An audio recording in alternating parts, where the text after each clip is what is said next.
Alright, story time, story time. Alright, right. Now before I locked up, right, for the situation I was in, like, my mother, one Sunday told me come to church with her. So I'm like, alright, in my head, I ain't really feel like it, but I'm like, alright, I'm gonna go.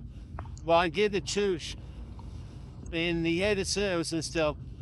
But after the service, my mother said, Miss Joanne want to talk to you. So I'm like, alright. So I go talk to her, bro.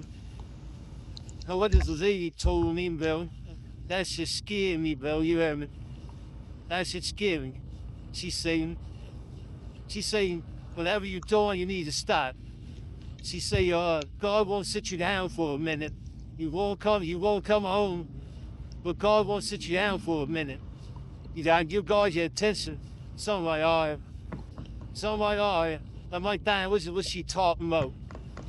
That shit was on my mind, that shit was bothering me, bro.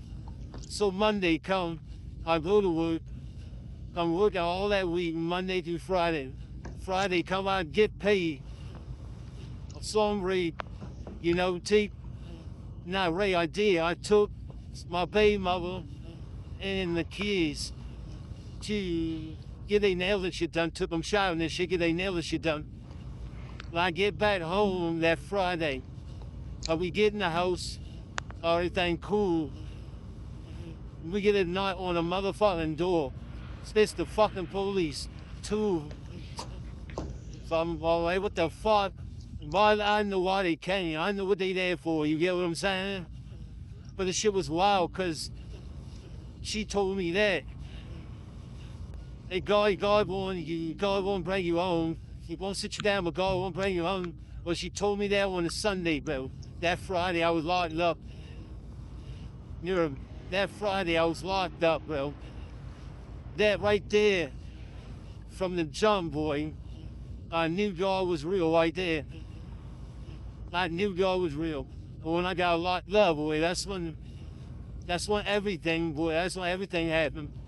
That's when my faith became stronger, bro, in God. I ain't gonna lie to you. My faith became stronger in God and I locked up. For I was doing prayer circles. I did all that, bro, and I even know it's crazy. Everybody that came to the prayer circle and that I prayed for, went home, yo. Everybody went home. From London flying, you even asked my man Pistol, yo. And you asked my man, yo, this is my man, 100 grand. He was in that bitch with me. And in prayer circles every day, bro.